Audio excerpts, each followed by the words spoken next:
السلام علیکم ورحمۃ اللہ وبرکاتہ۔ آج کا لیسن آیت نمبر 109 سے 115 تک، سورہ المائدہ پارہ نمبر 7۔ اعوذ باللہ من الشیطان الرجیم، بسم اللہ الرحمن الرحیم۔ رب اشرح لی صدری ویسر لی امری واحلل عقدۃ من لسانی یفقہوا قولی رب زدنی علما اللہم فقہنا فی الدین۔ یوم یجمع اللہ الرسل، جس دن جمع کرے گا اللہ رسولوں کو،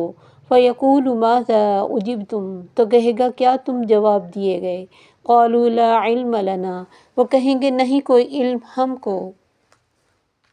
الا ما انک انت علام الغیوب، بے شک تو ہی بہت جاننے والا ہے غیب کو۔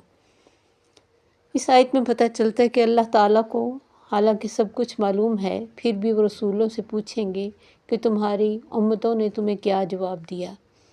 رسولوں کو ظاہر ہے پتہ ہوگا، اور جن لوگوں نے جواب دیا انہیں بھی پتہ ہوگا، لیکن وہاں اللہ کے پوچھنے سے اتنی دہشت طاری ہو جائے گی کہ کوئی بھی اس طرح کلیئر جواب نہیں دے گا جیسے ہم دنیا میں ایک دوسرے کو جواب دیتے ہیں۔ وہ کہیں گے یا اللہ ہمیں نہیں پتہ، تو ہی بہت جاننے والا ہے غیب کو۔ یعنی سب سے پہلے رسولوں کو سوال ہوگا اجتماعی سارے رسولوں سے۔ اس کے بعد اللہ تعالیٰ نے اسپیشل حضرت عیسیٰ علیہ السلام کا ذکر کیا، کیونکہ ان کو مستقل خدا بنا کے رکھا ہوا ایک فرقے نے۔ اذ قال اللہ یا عیسیٰ ابن مریم اذکر نعمتی علیک وعلی والدتک، پہلے اپنے احسانات یاد کرائیں گے۔ اللہ فرمائیں گے اے عیسیٰ بن مریم، یاد کر میری نعمت جو تجھ پر اور تیری والدہ پر ہوئی۔ اذ ایدتک بروح القدس، جب میں نے مدد کی تیری روح پاک کے ساتھ۔ یہ ہم 3rd پارے میں سارا پڑھ کے آئے ہیں کہ کیسے اللہ تعالیٰ نے ان کو معجزانہ طور پہ بن باپ کے پیدا کیا، جبرائیل علیہ السلام کو پھونک مارنے کے لیے بھیجا،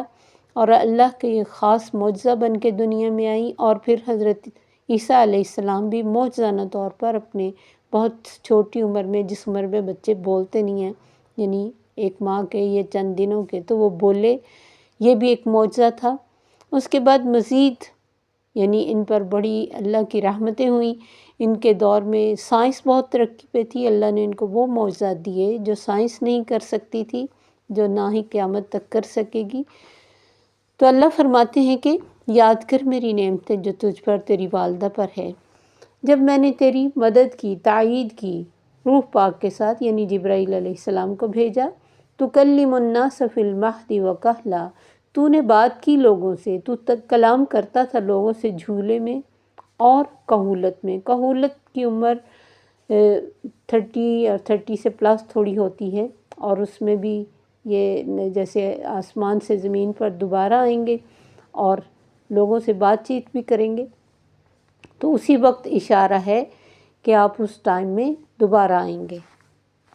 یہ احسانات اس لیے بھی یاد کرائے جا رہے ہیں کہ ان میں یہ بات بھی پائی جاتی کہ اگر وہ اللہ یا اللہ کے بیٹے ہوتے تو اللہ انہیں احسانات کی کیوں یاد کراتا، اگر وہ خود ہی اتنی پاور والے ہوتے۔ یہ تمام چیزیں ان کے انسان ہونے پر دلیل ہیں، اس لیے اللہ ان کو یاد کراتے ہیں کہ تو کرتا تو تھا لیکن میرے حکم سے، تو نے بات کی لوگوں سے میرے حکم سے، اور جب میں نے سکھائی تجھ کو کتاب اور حکمت، تورات اور انجیل، یہ ساری بک۔ آپ کے بارے میں آتا ہے کہ آپ 12 سال کی عمر میں تورات کی عبارتیں زبانی یوں فر سنا دیا کرتے تھے کہ یہودیوں کے بڑے بڑے عالم حیران رہ جاتے تھے۔ پھر 30 سال کی عمر میں آپ کو نبوت عطا ہوئی، جس کا ذکر کہولت کی عمر ہے۔ وَإِذْ تَخْلُقُ مِنَ الطِّينِ كَهَيْئَةِ الطَّيْرِ بِإِذْنِي، اور جب تو بناتا تھا مٹی سے ایک پرندے کی شکل میرے حکم سے، یعنی ایک پرندے کی شکل کا ایک اسٹیچو سا بناتے مٹی سے۔ فَتَنْفُخُ فِيهَا فَتَكُونُ طَيْرًا بِإِذْنِي، تو اس میں پھونک مارتا تو وہ ہو جاتا تھا پرندہ میرے حکم سے، یعنی اڑ کے چلا جاتا۔ وَتُبْرِئُ الْأَكْمَحَ، اور تو ٹھیک کر دیتا تھا، بری کر دیتا تھا مادرزاد اندھے کو، یعنی پیدائشی اندھے کو۔ والابرص، اور یہ سکن ڈیزیز، کوڑ کا مرض، اس کو ٹھیک کرتا بِإِذْنِی، میرے حکم سے۔ وَإِذْ تُخْرِجُ الْمَوْتَى بِإِذْنِی، جب تو زندہ کر لیتا تھا مردے کو میرے حکم سے، یعنی یہ سب کچھ تمہاری اپنی کوئی پاور نہیں تھی۔ ان لوگوں کو بھی پتہ لگے گا جو ان کو خدا سمجھتے کہ جو کچھ بھی وہ کرتے تھے اللہ کے حکم سے کرتے تھے، ان کی اپنی کوئی طاقت نہیں تھی۔ وَإِذْ كَفَفْتُ بَنِي إِسْرَائِيلَ عَنْكَ، اور جب روکا میں نے بنی اسرائیل کو تجھ سے، ان بنی اسرائیل نے ان کو اتنے ڈھیروں معجزوں کے باوجود آپ کو جھٹلایا اور کہا کہ تم جادوگر ہو اور یہ سب کارنامے جو بھی کر رہے ہو جادو کا کرشمہ، اور ان کو تکلیف دینے کے لیے حتیٰ کہ سولی پر چڑھانے کی کوشش کی، مگر اللہ نے انہیں اپنی رحمت سے بچا لیا۔ جِئْتَهُم بِالْبَيِّنَاتِ، جب تو لایا ان کے پاس واضح دلائل، تو کافروں نے کہا ان میں سے کہ یہ تو جادو ہے، واضح جادو۔ عام معجزوں کو بھی وہ جادو کرتے تھے، یہ تو بہت بڑے بڑے معجزے تھے۔ اللہ تعالیٰ نے جب دیکھا کہ یہ لوگ کسی طرح بھی ماننے پہ راضی نہیں ہیں، میرے نبی کو جھٹلا رہے ہیں، تو پھر اس وقت اللہ نے وحی کی، یعنی اشارہ کیا حواریوں کی ایک جماعت۔ یہ حواری کون لوگ تھے، کس طرح، مطلب یہ کچھ کہتے ہیں دھوبیوں کی جماعت تھی، کچھ کہتے ہیں سفید بہت تھے، واللہ عالم۔ بہرحال کچھ لوگوں کی طرف اللہ نے ان کے دلوں میں ڈالا، ان آمنوا بی و برسولی، کہ ایمان لاؤ مجھ پر اور میرے رسول پر۔ قالوا آمنا واشہد باننا مسلمون، انہوں نے کہا ہم ایمان لائے اور گواہ رہیے کہ ہم فرما بردار ہیں، یعنی اللہ کے حکم سے وہ آپ کا ساتھ دینے کے لیے تیار ہو گئے۔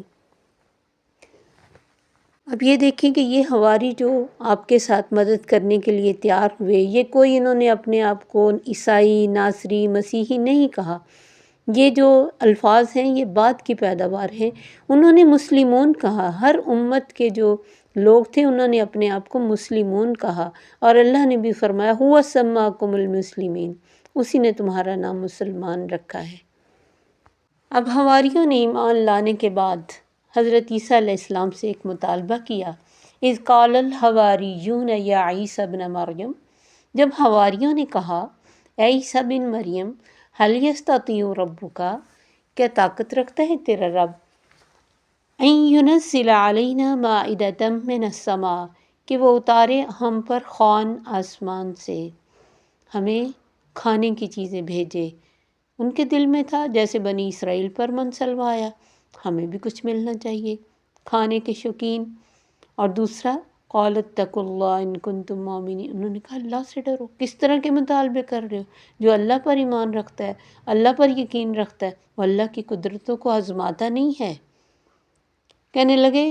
نرید ان ناکل منہا، ہم چاہتے ہیں کہ اس میں سے کھائیں، وتطمئن قلوبنا، اور ہمارے دل مطمئن ہو جائیں، ونعلم ان قد صدقتنا، اور ہم جان لیں کہ تو نے ہم سے سچ کہا، ونکون علیہا من الشاہدین، اور ہم پر اس پر گواہ بھی بن جائیں، شاہدین بھی ہو جائیں۔ تطمئن قلوبنا ایک واضح نشانی ہے، مطلب ہماری بھی کوئی دعا قبول ہوتی تو ہمارے دل کو کتنا سکون اور کتنی خوشی ہوتی کہ ہم اللہ کی نظر میں کوئی حیثیت رکھتے ہیں، وہ ہماری سن رہا ہے، یعنی ہم سے ناراض نہیں ہے، تو یہ ایک خوشی کی علامت ہوتی۔ انہوں نے بھی یہ لفظ کہا کہ ہم چاہتے ہیں ہمارے دل مطمئن ہو جائیں، یعنی اللہ کی پاس ہماری کوئی قدر ہے، اور یہ بھی پتہ لگ جائے کہ تو جو بھی کہہ رہا ہے ہم سے وہ سچ کہہ رہا ہے، یعنی باوجود ماننے کے وہ ایک بنی اسرائیلی عادت تھی کہ تھوڑا آگے پیچھے، نورید کا مطلب بھی یہ ہے کہ یعنی پورا پکا ارادہ نہیں تھا، لیکن چاہتے تھے کہ اس میں سے ہم کھائیں، آسمان سے جو خوان آئے، پھر اس سے ہمارے دل مطمئن ہو جائیں اور ہم اپنی صداقت پر بھی ہمیں یقین ہو جائے اور ہم گواہ بھی بن جائیں، کیونکہ یہ شاہدین اس بات کے بھی گواہ کہ تورات سچی کتاب تھی، اس بات پہ بھی گواہ کہ عیسیٰ علیہ السلام اللہ کے سچے نبی ہیں، یہ ساری چیزیں، یعنی ہم اس پر پھر گواہی دینے والے ہو جائیں گے۔ اب عیسیٰ علیہ السلام نے پہلے تو انہیں اللہ سے ڈرنے کی تلقین کی، لیکن ان کے مطالبے کے بعد اور ان باتوں کے بعد انہوں نے پھر اللہ سے دعا بھی کی۔ قال عیسیٰ ابن مریم، کہا عیسیٰ بن مریم نے، اللہم ربنا انزل علینا مائدۃ من السماء، قرآن میں جتنی بھی دعائیں ہیں، کوئی اللہم سے شروع ہو رہی، کوئی ربنا سے، یہاں اللہ نے دونوں الفاظ کو اکٹھا کیا کہ عیسیٰ بن مریم نے کہا اے اللہ، اے ہمارے رب، ہم پر آسمان سے ایک خوان اتار دے، تکون لنا عیدا لاولنا، جو ہمارے پہلوں کے لیے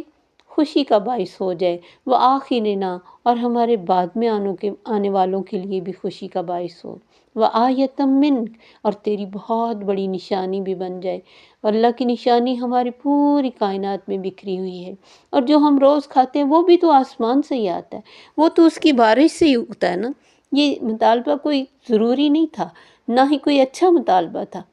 کہ ہم چاہتے ہیں کہ بس، یعنی اللہ کی قدرتوں کو تو تم آس پاس دیکھو تو دیکھ سکتے ہو کتنی آسانی سے کیا کرتے ہیں ہم اپنے کھانے کی چیزوں کے لیے، کیا ایفرٹ ہے ہماری،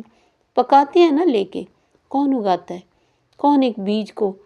اگاتا ہے اور پھر اس کے اوپر ساری محنتیں کرواتا ہے اور پھر دھوپ اور بارش اور سب چیزوں سے اس کو گرو کرتا ہے، اگر ایک بارش ہی وہ بند کر دے کوئی بیج اگ نہ سکے۔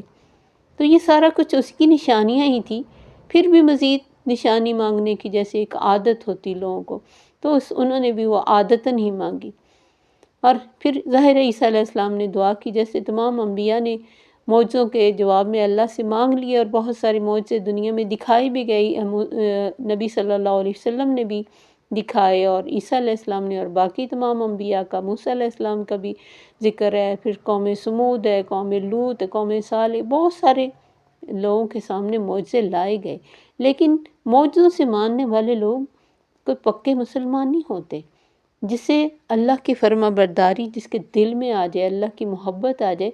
اور دل کا یقین حاصل ہو جائے، اسے معجزوں کی کیا ضرورت ہے؟ اللہ کا ہر کام، ہمارا تو زمین پہ چلنا پھرنا، ہمارا بولنا، ہر چیز معجزہ ہی تو ہے، کیا ہماری اپنی طاقت ہے؟ بہرحال حضرت عیسیٰ علیہ السلام نے دعا کی کہ یا اللہ ہمیں عطا کریے خوان۔ قال اللہ انی منزلها علیکم، اللہ تعالیٰ نے فرمایا میں ذرا نازل کر دوں گا اس کو تم پر، اتار تو دوں گا۔ فمن یکفر بعد منکم،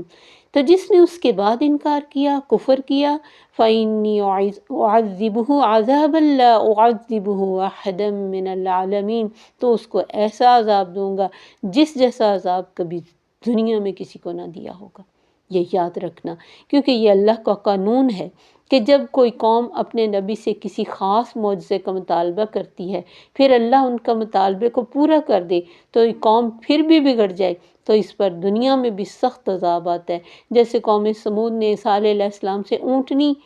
پہاڑ سے نکلنے کا اور بچہ ڈلیور کرنے کا مطالبہ کیا، تو اللہ کے حکم سے وہ مطالبہ پورا ہو گیا، لیکن انہوں نے اس کے بعد بھی نافرمانی نہ چھوڑی، تو اللہ کی طرف سے ان پر سخت عذاب آیا۔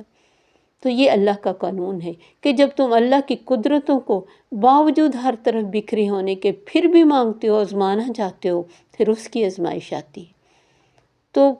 یہ نہیں پتہ کہ انہوں نے پھر اس خوان کے مطالبے سے باز آ گئے یا پھر اتارا گیا۔ ترمذی کی ایک حدیث ہے کہ نبی صلی اللہ علیہ وسلم نے فرمایا جو دسترخوان آسمان سے اتارا گیا، اس میں روٹی اور گوشت تھا، انہیں حکم دیا گیا کہ اس میں خیانت نہ کریں گے، نہ کل کے لیے ذخیرہ کریں گے۔ ان لوگوں نے خیانت بھی کی اور کل کے لیے بھی رکھ لیا، لہٰذا انہیں بندر اور سور بنا دیا گیا۔ لیکن یہ کتنی اتھینٹک ہے اس کے بارے میں اتنا نہیں پتہ ہے۔ بہرحال ہمیں اس سے ہمارے عمل کے ساتھ اس چیزوں کو کوئی ضرورت نہیں ہے۔ ہمارا کام یہ ہے کہ ہم اس میں سبق لیں اپنے لیے کہ اللہ تعالیٰ سے ایسے کوئی مطالبہ، کوئی ایسی دعا نہ کریں جو اللہ تو پورے کرنے پہ قادر ہے لیکن ہماری اپنی حیثیت سے بڑھ کر ہے، ہماری اپنی ویلیو سے بڑھ کر ہے۔ تو اللہ تعالیٰ سے اس کی قدرتوں کی اور اس کی رحمتوں کا یہ جو سوال ہے، اللہم انی اسألک من فضلک العظیم کہنا چاہیے، بلکہ یہ کہنا چاہیے یا اللہ جو میرے لیے بہتر ہے وہ مجھے دے دے، اور جو میرے لیے برا ہے اس کو مجھ سے دور کر دے، بجائے اس کے کہ ہم کہیں کہ یا اللہ تو یہی کر جو میں کہتا ہوں۔ ہمیں نہیں پتہ ہمارے کل کے بارے میں، ہمیں نہیں پتہ اپنے مستقبل کے بارے میں، اپنے حال کے بارے میں، آنے والا لمحہ ہماری دعا کے جواب میں کیا ہو سکتا ہے۔ اس لیے ہمیشہ اللہ پر یقین رکھیں، اس کی دی ہوئی قدرتوں اور چیزوں کو دیکھیں، غور کریں، اور مزید کسی کا کے بارے میں یہ نہ سمجھے کہ اللہ کر نہیں سکتا۔ ان اللہ علی کل شیء قدیر واللہ غالب علی امرہ، یہ انسانوں کا حق ہی نہیں بنتا کہ وہ اللہ سے ایسے بڑے بڑے مطالبے کریں۔ اللہ تعالی ہمیں ان چیزوں کی سمجھ عطا فرمائے کہ اس کی قدرتوں کو ہم اپنی آنکھوں سے دیکھنے کے بعد اعتراف کریں اور احساس کر پائیں، بجائے اس کے کہ مزید کے سوالات کر کے ہم اپنی آخرت یا اپنی دنیا کو خراب کریں۔ السلام علیکم ورحمۃ اللہ وبرکاتہ۔ سبحانک اللہم وبحمدک اشہد ان لا الہ الا انت استغفرک واتوب الیک۔